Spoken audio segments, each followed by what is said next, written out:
Good morning, everyone. I'm Jill McKnight, the Liberal candidate for Delta. Thank you to Intelligent City for hosting us this morning. As we begin, I would like to acknowledge that this announcement is taking place on the shared, traditional, ancestral, and unceded territories of the Tsawwassen, Musqueam, and other Coast Salish people. Delta is an incredible place, and for 42 years, it's been my home. My parents and I built 2 successful businesses here, and I know firsthand that strong businesses are the cornerstone of vibrant communities. As the former executive director of the Delta Chamber of Commerce, I've helped entrepreneurs and workers not only survive difficult times, but thrive in this great city. Now Canada faces new challenges, and I'm ready to roll up my sleeves and bring the same dedication to Ottawa, representing Delta. While knocking on doors, I've heard residents loud and clear. It's time for a bold, innovative plan to build the housing our families and workers need. We must create homes that are affordable and built with Canadian materials and labor. Prime Minister Mark Carney is the right leader to build a stronger, more confident Canada, a Canada that invests in its people and ensures a prosperous future for generations to come. That's why I joined the Liberal Party, because Liberals invest in Delta, and we believe in a strong country for all Canadians. It is my pleasure to introduce my colleague, Gregory Robertson, our candidate in Vancouver-Fraserview, South Burnaby.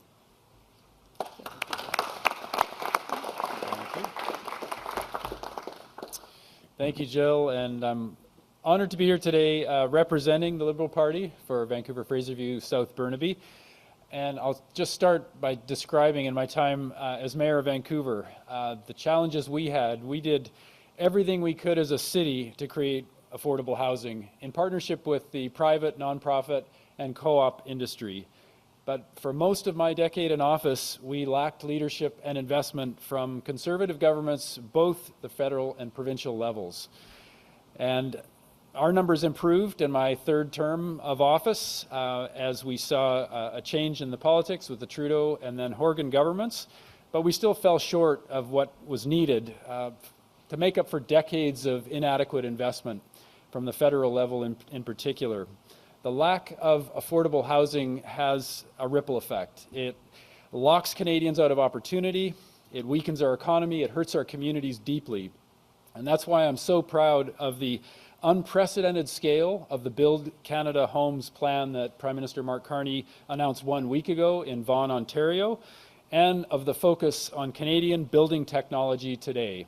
These are the innovations that enable us to build green at the speed and scale that's needed.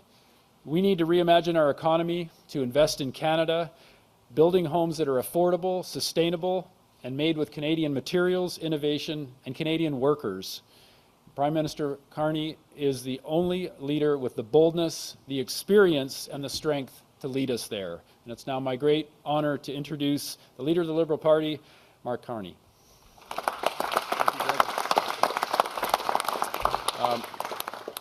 Thank you very much, Gregor. Good morning, everyone. Bonjour tout le monde. It's a great pleasure. I also want to thank Jill et un grand remercie à tous nos exceptionnels candidats libéraux de la Colombie-Britannique qui se joignent à nous aujourd'hui. I'm also very pleased that we're joined by Brenda Knights, Vanessa Mountain, and Helen Song from the BC Indigenous Housing Society. And I want to thank Intelligent City's team for welcoming us to this extraordinary pilot mass timber construction facility. You, Intelligent City, are the future of housing construction in this country. This is exactly the type of innovation that we need to tackle the housing crisis and the economic crisis that has been brought on by President Trump's trade war. See, President Trump is in the process of trying to fundamentally restructure the U.S. economy. And in the process, he is rupturing the global economy. The immediate impact has been sharp falls and ongoing volatility in global financial markets, putting retirement savings at risk. people's livelihoods, from the auto industry in Ontario to the forestry workers here in British Columbia, those livelihoods being put in jeopardy. The U.S. is again targeting the Canadian forestry industry by more than doubling the duties charged on softwood lumber. That decision, as well as with the other Trump tariffs, is unjustified, it is unwarranted, and it's fundamentally misguided. Canadian softwood lumber is integral to building homes across the United States. And the U.S. tariffs will only increase the cost of materials for American builders, and ultimately American homebuyers will pay the price. Nous ne pouvons pas contrôler le président Trump, mais nous pouvons contrôler nos propres actions. Nous contrôler notre propre destinée. Nous sommes maîtres chez nous. Nous allons répondre avec force et objectif clair. Nous allons nous battre. Nous allons protéger les Canadiens et Canadiennes. Et nous allons bâtir une économie forte. Nous allons nous battre avec des contre-tarifs qui auront un impact maximal aux États-Unis et un impact minimal ici au Canada. We will protect Canadian workers and businesses using every single dollar that we collect from our counter tariffs.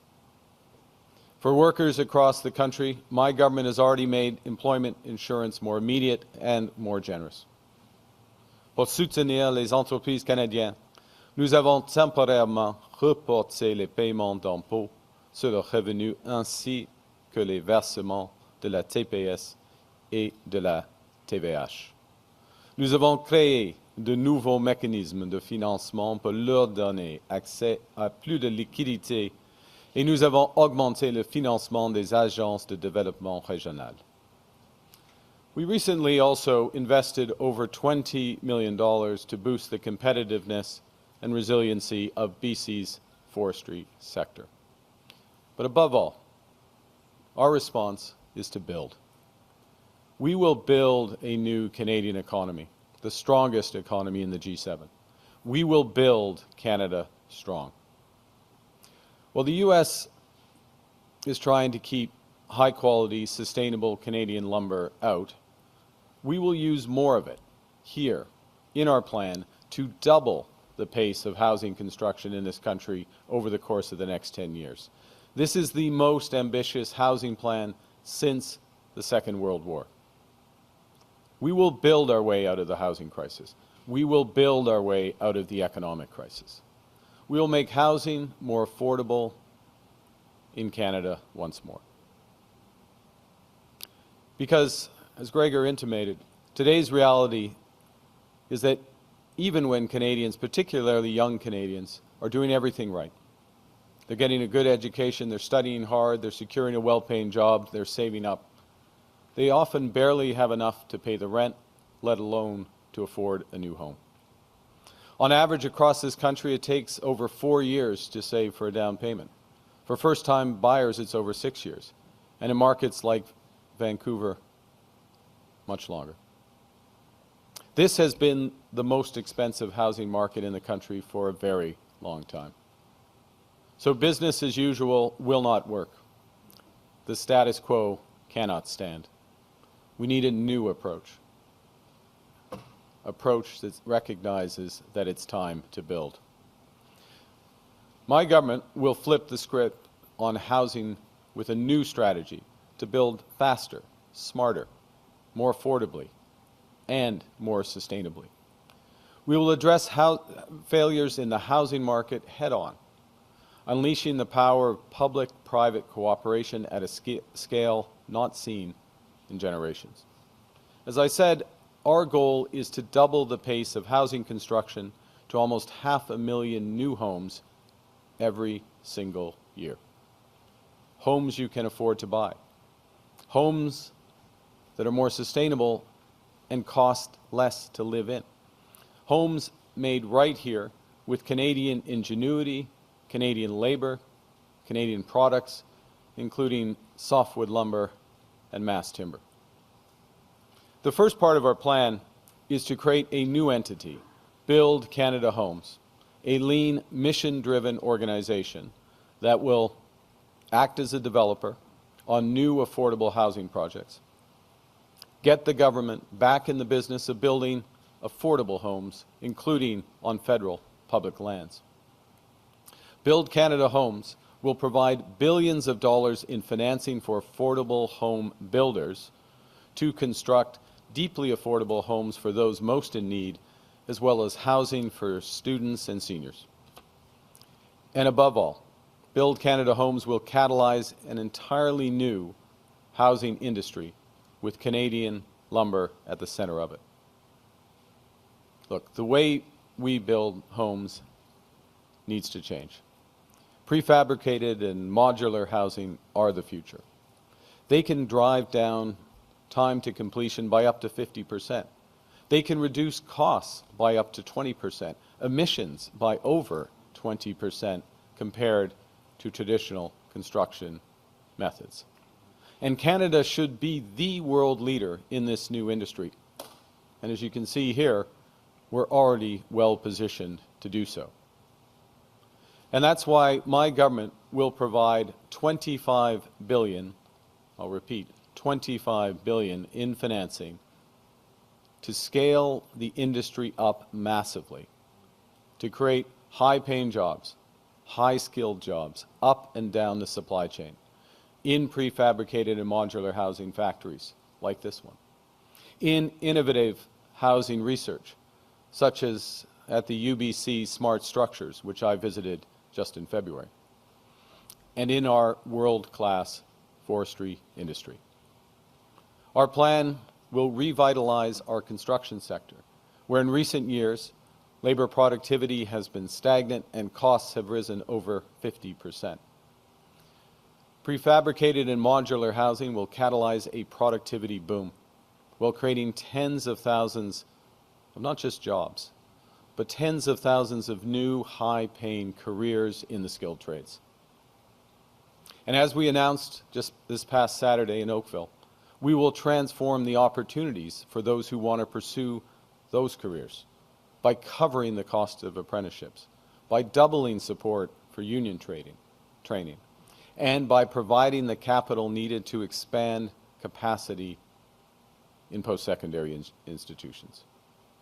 Our bold housing strategy will scale the demand for mass timber innovators such as Intelligent City. We're already ahead of the curve on mass timber.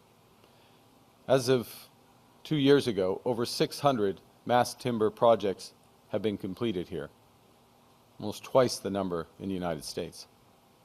Mass timber is already almost a $500 million industry in Canada. That's projected to triple by the end of this decade. It can go much, much higher. We're thinking out of the box to build a prosperity that does not rely on the United States, that uses Canadian ingenuity to build Canada strong. On top of creating Build Canada Homes, on top of building a thriving new housing industry with Canadian lumber at the heart of it, our housing plan will make the housing market work better, much better, to build more supply, to reduce costs for people who rent and those who buy. Pour les 5 prochaines années, mon gouvernement va couper de moitié les taxes sur la construction de bâtiments résidentiels avec plusieurs unités, ce qui va permettre des économies de plus de $60 000 sur le prix moyen d'un appartement avec une chambre à coucher à Vancouver. And that's why for the next 5 years, my government will cut development charges and taxes on home building in half for all multi-unit housing. That's about $60,000 off the cost of an average apartment in Vancouver.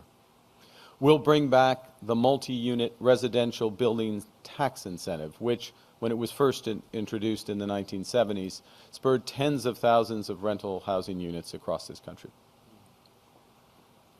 As you can see, our government will be ambitious, but we will also be pragmatic.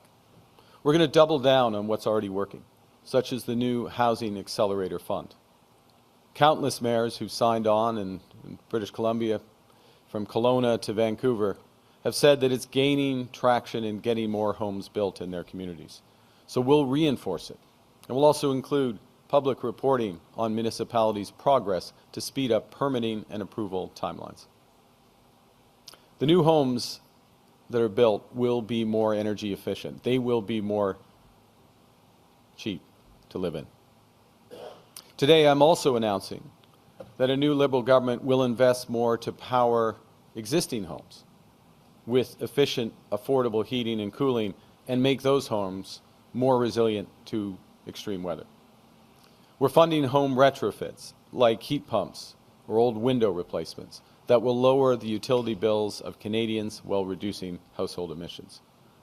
At the same time, we will fund roof replacements, foundation repairs, and more to protect Canadians' homes from floods and wildfires that are becoming increasingly common because of climate change.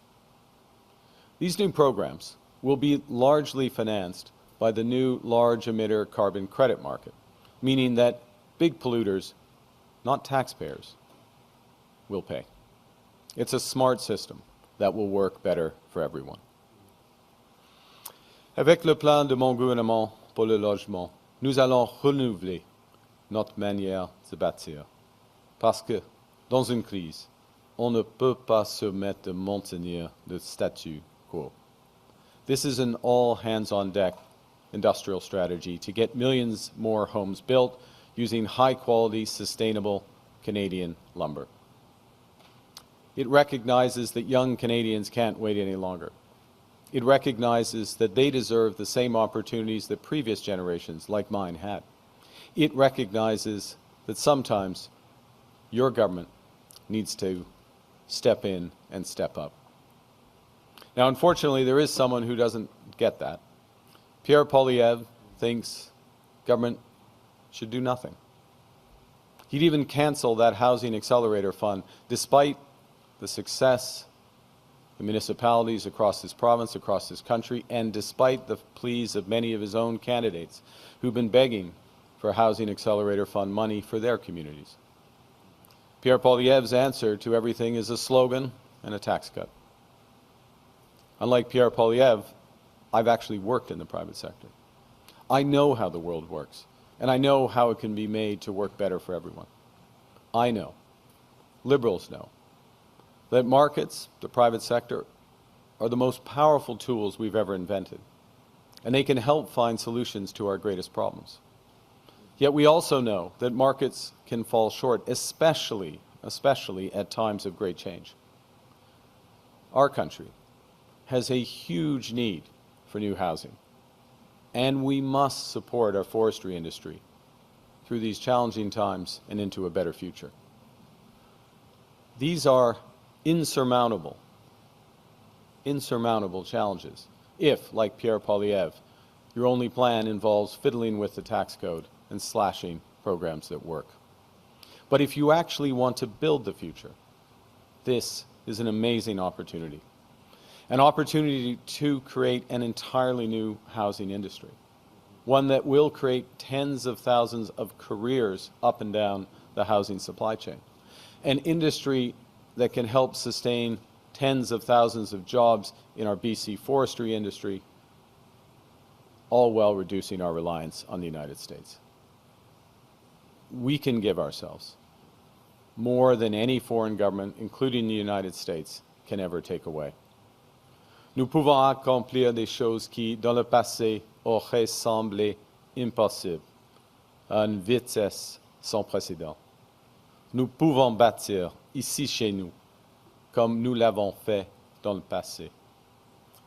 We can build things in this country again. We can ensure that if you work hard, you will be able to afford a good life. We can create secure careers, a strong economy, affordable homes. Nous allons non seulement protéger les travailleurs de l'industrie forestière, nous allons bâtir une industrie forestière plus forte que jamais. Une industrie qui va créer de bons emplois et de la richesse pour les générations à venir, ici en Colombie-Britannique, au Québec et à partout au pays. that independent future for our country stronger than ever. We can build Canada strong. Thank you, merci, and I look forward to your questions. Thank you, Prime Minister. We'll do 15 minutes of question with our media delegation and turn over to locals. CBC. Hello, Karina Roman, CBC News.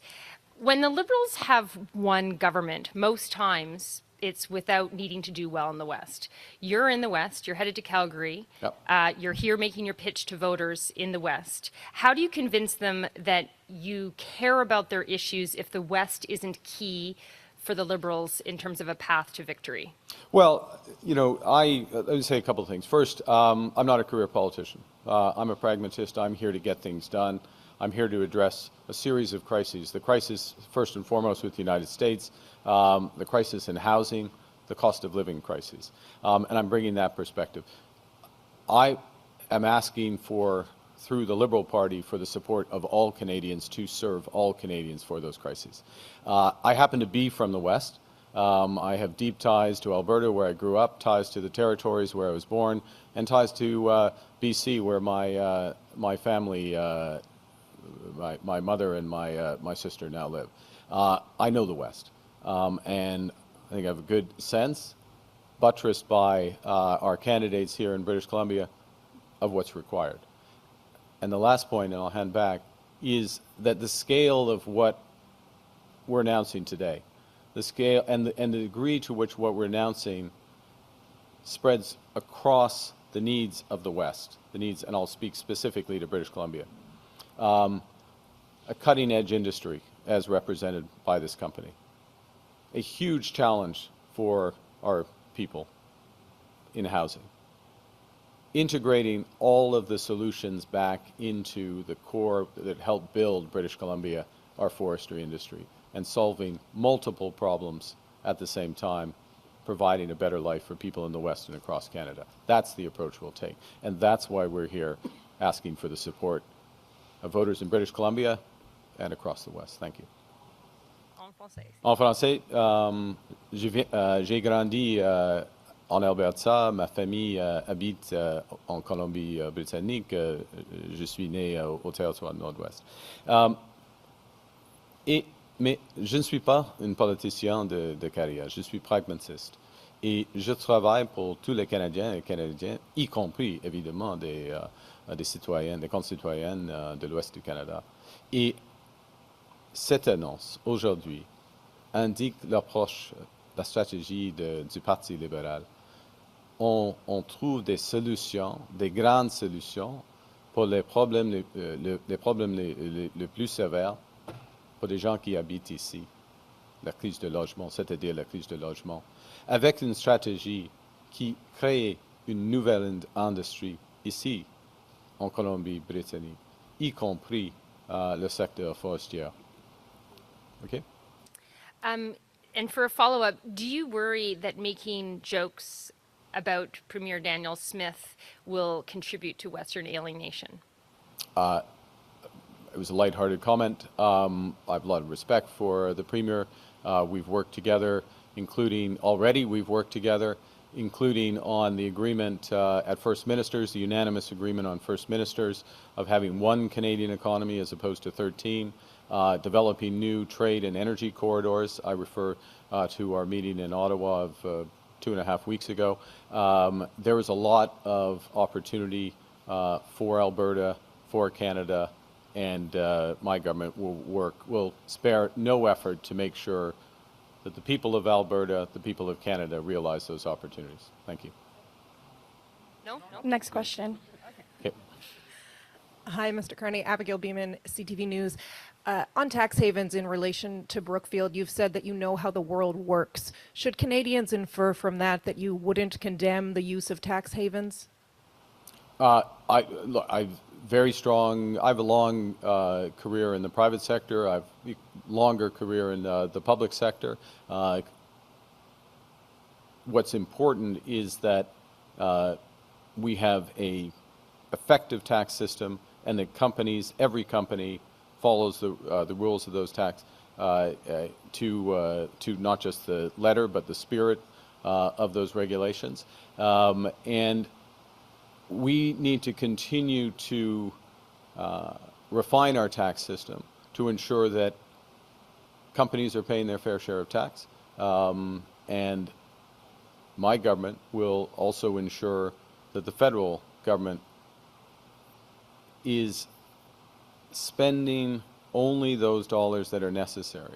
So one of the core elements of our strategy is to spend less as a federal government so that Canada can invest more. And I'll finish on this point, which is we want to make sure that scarce federal dollars, taxpayers' dollars, catalyze enormous private investment. And so the scale of what we're looking to do in the housing sector is indicative of that. Scarce dollars, massive private investment. I'd also like to ask you to respond to Mr. Poilievre's rallies. He's attracting thousands of people who are motivated in a way we haven't seen in quite a while. A lot of them don't like you. If you were to win, how would you address that segment of the population? I think you, the first is to recognize that as a government, you serve all Canadians. That's fundamental. It goes to the previous question with respect to the West. It goes to your question. I am not running to be a MP for a segment of Nepean, which is the constituency, the riding in which I'm running. I'm not running for a segment. I'm running to represent all the people of Nepean. With my Liberal colleagues, they are doing the same. But if we form government, if Canadians give us that trust, we then serve all Canadians equally. It's a sacred honor to be bestowed on individuals, and one I take exceptionally seriously. Thank you. En ce qui concerne, je suis comme étant député pour Nepean, si ce sera la décision des électeurs, je serai le membre pour toutes les concitoyennes de Nepean. Pas seulement des gens qui ont voté pour le Parti libéral. C'est le même pour tous les députés, tous les candidats. Et étant gouvernement, on sert tous les Canadiens et Canadiennes. Et ça, c'est une responsabilité fondamentale de notre système. Madame. Kat Tunney from CBC. The site election task force is reporting a PRC-linked campaign that focused on you and your campaign. Can you share anything more about what you were briefed on, and are you comfortable with that support? Well, a couple of things I'll say. So one of the steps I took as Prime Minister was to review all the measures, or review the measures to ensure electoral integrity, to fight against foreign interference, and so some of that is just briefing on specific situations, which obviously I can't share. But I approved some structural changes, which included that the site task force publicly report any incidents that they became aware of in real time. So as you would know, but maybe others don't, this is the third public report they've made. So I felt it important that there was that transparency. And that transparency will continue. I note that the critical evaluation panel, I believe it's called, that is associated with the site task force, makes their judgment about the seriousness or not of these incidents, and that in their judgment that this does not affect the ability of the country to conduct a free and fair election. But I fundamentally think that what's important is Canadians get that transparency in real time, and I think it's been a welcome development for Canadians, but also a warning to foreign actors that we are on top of these things. From my understanding, some of the campaign was pushing positive narratives about you. Why do you think that China, the PRC, seems to like you? Why are they praising you? I have absolutely no idea, and I have absolutely no idea, and I think I'll leave it at that. Catherine Lévesque, National Post. Good morning. Good morning. Former Prime Minister Stephen Harper had lots of things to say about you yesterday. One of that's them nice. being that he worked with yourself and Pierre Poilievre, and he would prefer Mr. Poilievre over you. Would you like to respond to that? And why did you refuse to become his finance minister? Okay, packed a lot in there. Look, Stephen Harper appointed me Governor of the Bank of Canada. I worked closely with the late and great Jim Flaherty during the financial crisis. We resolved a number of situations.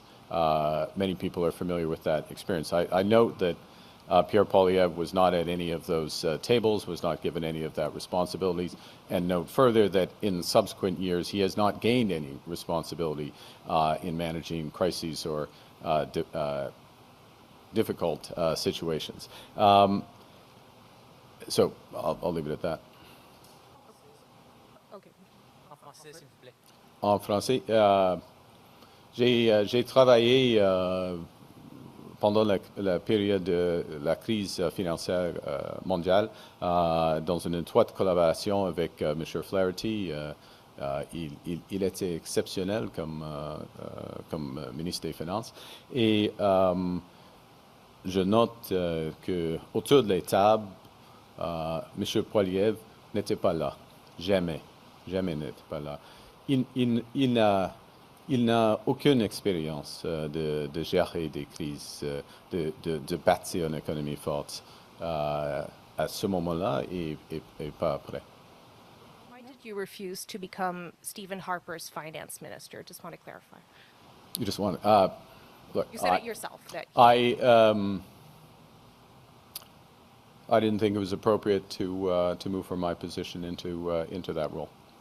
Une dernière question. Bonjour, M. Carney, Christian Bonjour. Noël de Radio-Canada.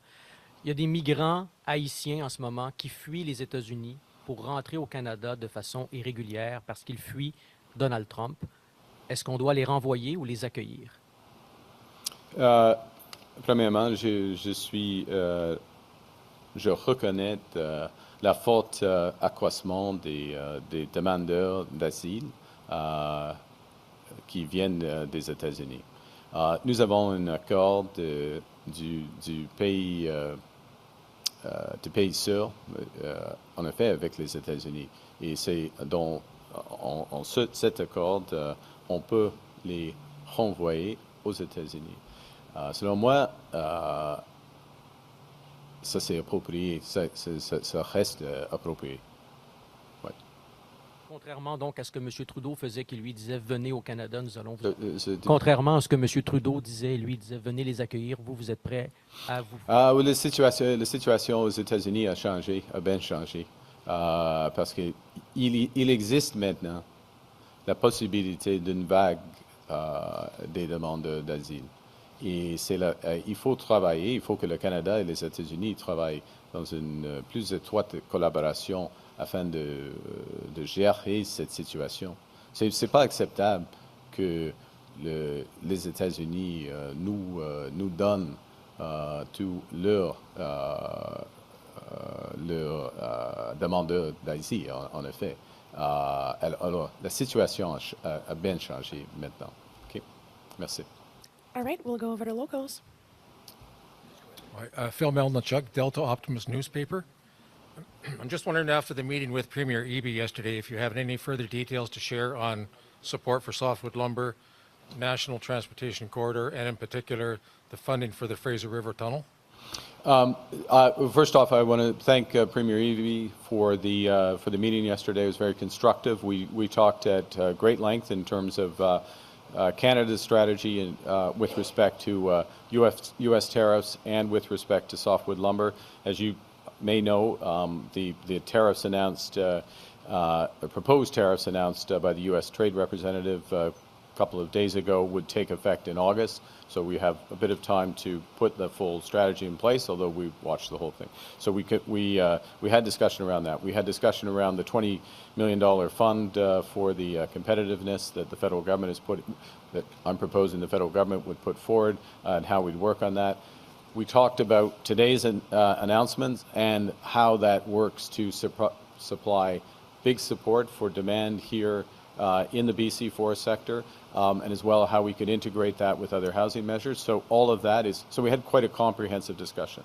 On, with respect to the Fraser River Tunnel, I would say this. We have put in place, or we have proposed during the election campaign, a $5 billion fund for trade infrastructure, trade and commercial infrastructure, it would be, I fully understand the pressing need for progress here. You can just see it this morning driving here, but I understand it on a deeper technical level. So we're putting in place the tools. I expect to have very strong and productive cooperation with Premier Eby's government on this and other areas. Thank you. Next question. Good morning, Thomas Steele from Bloomberg News. Trump's so-called reciprocal tariffs come into effect tomorrow, and it seems like there's a bit of a queue now forming to negotiate with his administration, Japan, etc. They want to cut bilateral deals. So is there some pressure to get talks going now rather than waiting a month until the election is over? Well, the first thing I'd say is that President Trump and I, in advance of the reciprocal tariffs, agreed that we would have a comprehensive negotiation after the election, which, as you know, is in less than 3 weeks' time. Literally, potentially, starting the day after the election. So the Prime Minister at that point, which I'm working very hard to earn the vote so that it would be me, but would begin those negotiations with the President. So that's the situation. I think we have to be realistic that during an election period, we have the ability, we ensured that we had the ability to respond to counter tariffs, but that is different than negotiating any element of a new agreement during what is a caretaker period of the government. Thank you. Next question. Hi, Jared Yeager here with the Western Standard. So yesterday at your rally, you said Pierre Poilievre's plan is to, quote, divide and be conquered. As of now, Canada is reliant on the U.S. to get our own oil from one side of the country to the other. By not repealing Bill C-69 and allowing Quebec to veto a pipeline across Canada, are you not yourself setting up Canada to be divided and conquered? Absolutely not. In fact, in the premise of your question, you answer it, which is, if we are going to build, and I am a proponent of building big energy infrastructure in this country, but if we are going to build big energy infrastructure in this country, there is a we in that. It is not imposed. It is not imposed by the federal government. It's not imposed by an opposition politician. It's not imposed by a company. It requires the support of, in the example you gave, in Energy East of Quebec, the other provinces that are affected. It requires the support, the free, prior, and informed consent of First Nations. So that's the exact opposite, which is that coming together to build. Now, what I've proposed, both at the First Minister's level and more broadly, is that we as a country use this crisis to identify those projects of national interest, many of which, not all of which, but many of which are energy infrastructure projects, so that we can get those agreements, so that we can come together and we can accelerate.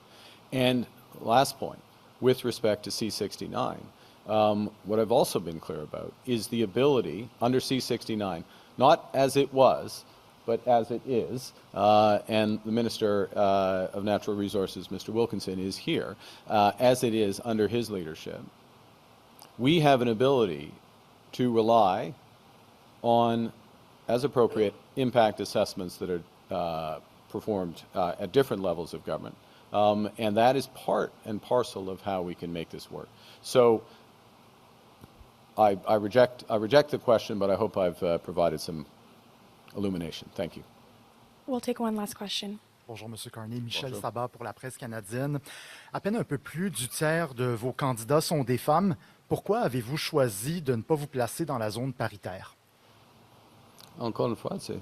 Il y a à peine un peu plus du tiers de vos candidats qui sont des femmes. Environ 36% de vos candidats. 36, OK. D'accord. Okay. Donc, à peu pourquoi est-ce que près, vous avez choisi de ne pas vous placer dans cette zone paritaire, environ une moitié-moitié?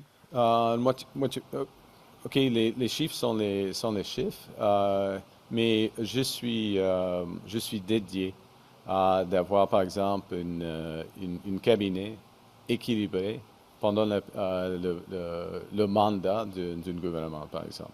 Et puis, à ce moment-ci, dans le Canada, il y en a 23 personnes, 23 ministres et 11 femmes. Alors, on va l'équilibrer si nous serons élus. On va l'équilibrer pendant le mandat. Mais merci pour votre question. Okay? Thank you. This is what concludes today's press conference. Thank you.